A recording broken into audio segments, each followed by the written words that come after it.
Vamos falar agora da reforma do imposto de renda que foi aprovada nesta semana pela Câmara. Teve votação aí dos destaques, que alteraram alguns pontos. A principal alteração em relação ao projeto que foi aprovado em plenário foi a questão da taxação de lucros e dividendos, que caiu de 20% para 15%. Mas é para avaliar todas essas mudanças que podem ocorrer caso essa proposta passe também no Senado, que nós estamos em contato agora com o Everardo Maciel, que é ex-secretário da Receita Federal e consultor na área tributária. Doutor Everardo, boa tarde. Boa tarde, Denise. Doutor Everardo, eu sei que o senhor não gostava da proposta desde o início, quando ela foi apresentada pelo governo. Depois nós tivemos sucessivas mudanças feitas pelo relator, o deputado Celso Sabino, e agora essa versão final. Qual a sua avaliação? A minha avaliação é que ela apenas piorou. Ela conseguiu uma façanha extraordinária. A cada versão conseguia ser pior do que a anterior. Agora, quais Portanto, são. está sendo repudiada por todo mundo. Quer dizer, ninguém pediu isso e ninguém gostou do que foi feito. A principal argumentação do governo para determinadas alterações é aquele aumento da faixa de isenção, né, para os contribuintes, pessoas físicas, né, então aumentou, teve essa correção, o número maior de brasileiros não terá de pagar o imposto de renda, mas em contrapartida as empresas reclamam da composição final de todas as alterações que ocorreram, porque tem essa taxação de lucros e dividendos, houve mudança da alíquota do imposto de renda da pessoa jurídica, que o governo acha que compensaria essas outras alterações. Tem a questão também da distribuição de lucros. Tem outras mudanças sobre lucro presumido, enfim, a complexidade aumentou muito também, não é? Não, e veja bem, vamos começar pelo começo. Quer dizer, o objetivo era aumentar o limite de isenção. Muito bem, nada contra isso. Agora, é preciso saber que essa elevação do limite de isenção para os que deixam de pagar impostos, ou, como foi dito, tinha um significado inexpressivo. Significa dizer uma economia de R$ 7,50 por mês. Portanto, uma coisa literalmente ridícula. Não tem nenhuma expressão e fazer toda essa confusão, arrumar essa desorganização monumental que se impõe ao empresariado brasileiro, para, no final de contas, dar para essas pessoas um valor, pífio, R$ 7,50, e não consegue comprar 1 quilo de pão francês por mês. Agora, desde o começo se fala também da possibilidade de o governo reforçar a arrecadação, a receita, com essa taxação sobre lucros e dividendos. E aí tem uma estimativa do Comitê Nacional dos Secretários Estaduais da Fazenda de que essa reforma vai reduzir a arrecadação em cerca de 53 bilhões e 600 milhões de reais. Não é porque tem a redução aí do imposto de renda, houve o corte da taxação de lucros e dividendos, como eu disse, tem outras mudanças como juros sobre capital próprio, lucro presumido, tem algumas isenções que foram mantidas, como no caso das empresas que estão no Simples, e nesse cálculo final, estados e municípios, talvez o governo federal tenham perda de arrecadação, e para as empresas aumenta a complexidade e, em vários casos, pode aumentar a carga tributária.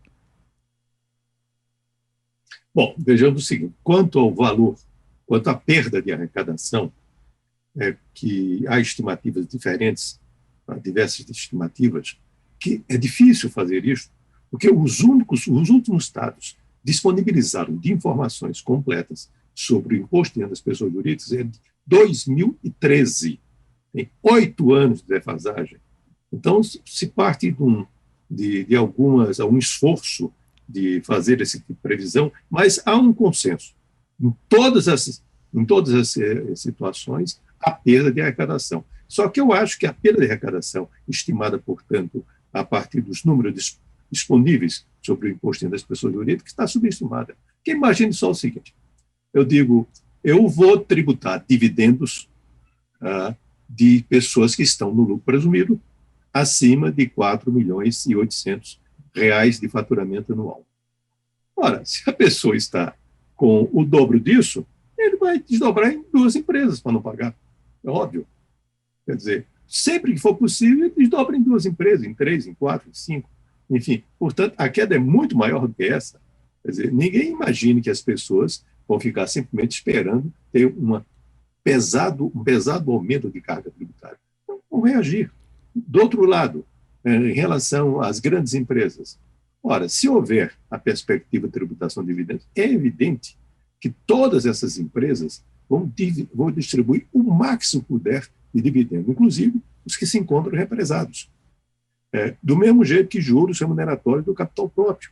Então, significa dizer o seguinte: no próximo ano não terá dividendo a tributar, o que significa dizer reduz a alíquota do imposto de renda das empresas e não tem dividendo que venha, tributação de dividendo que venha compensar isso. É uma queda monumental de arrecadação, que não bastasse o risco fiscal envolvido para a União, e já é percebido por todo mundo, percebido pela Bolsa de Valores, percebido pelo mercado financeiro, tem também impacto sobre os estados e municípios, porque, como se sabe, quase a metade do produto da arrecadação do imposto de renda é partilhado com os estados e municípios por meio dos fundos de participação dos estados e dos municípios.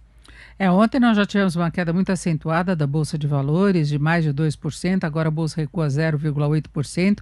Na verdade, vem tendo um comportamento negativo, entre outros fatores, por causa dessa votação da reforma do imposto de renda já há algumas semanas, desde que essa proposta foi apresentada, porque se tem de reavaliar o valor dos ativos, tem essa preocupação com o retorno para os investidores na questão da distribuição de lucros e dividendos, e agora pesa também a questão fiscal, não é? Esse risco de uma perda de arrecadação. Agora, doutor Everardo, eu queria fazer uma outra observação, que essa última votação, ela foi decidida com muita rapidez, não é? Foi apresentada, nem todo mundo teve acesso à última versão do relator, então não se sabe exatamente em detalhes o que foi aprovado, pelo menos é uma cobrança que advogados tributaristas estão fazendo para poder estimar com mais precisão o impacto para as empresas, por exemplo, né? A percepção geral é essa, de que piora a situação, mas não se tem detalhes porque se tentou aprovar para falar que aprovou mesmo, não é?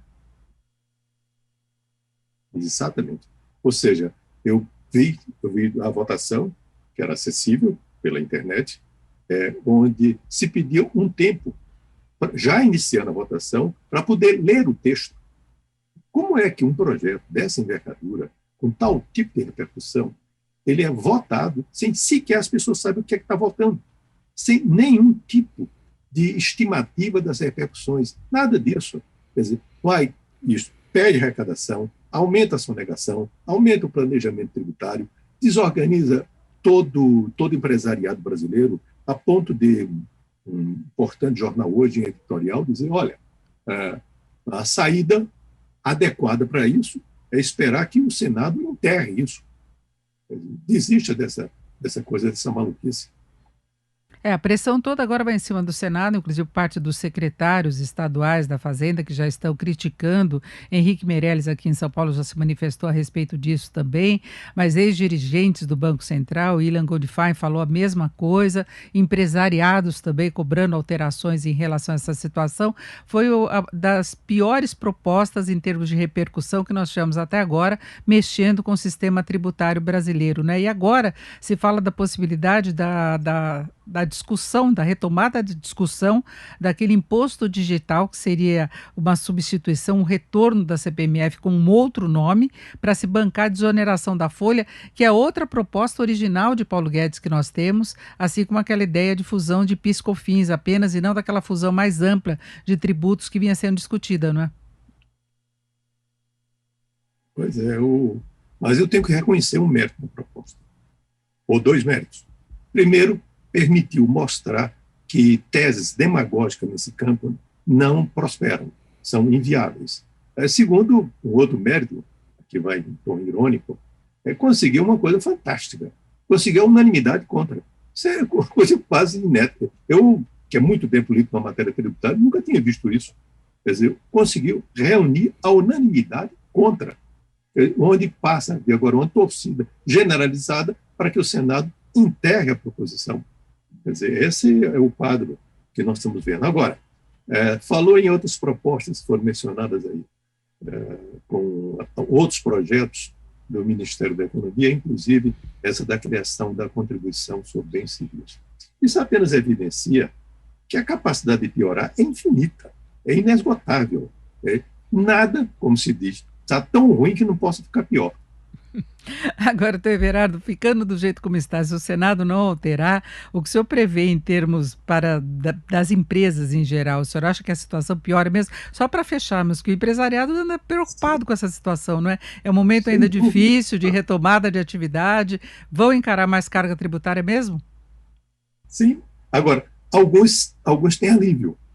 Você não mencionou, por exemplo, que a eliminação de um benefício que hoje alcança o setor de medicamentos vai impor um aumento de carga tributária, um aumento no preço da ordem de 12% no preço final do consumidor, para o consumidor de medicamentos de câncer, de AIDS e outras doenças desse gênero.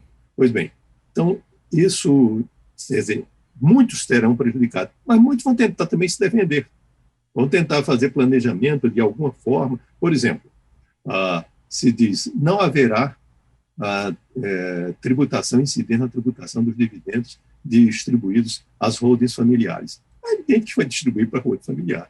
Quer dizer, vai apenas estimular um tipo de planejamento, um planejamento tributário.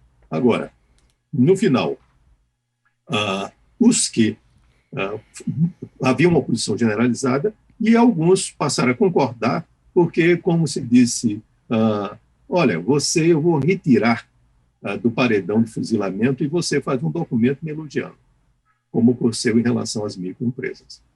Quer dizer, isso não é discussão séria, isso não é uma discussão republicana, isso não é uma discussão transparente, é algo feito de improviso, algo mal feito, algo que merece o repúdio da sociedade brasileira. É isso, ouvimos Everardo Maciel, ex-secretário da Receita Federal e consultor na área tributária. Então, Everardo, muito obrigado, uma boa tarde. Boa tarde para vocês, seus ouvintes.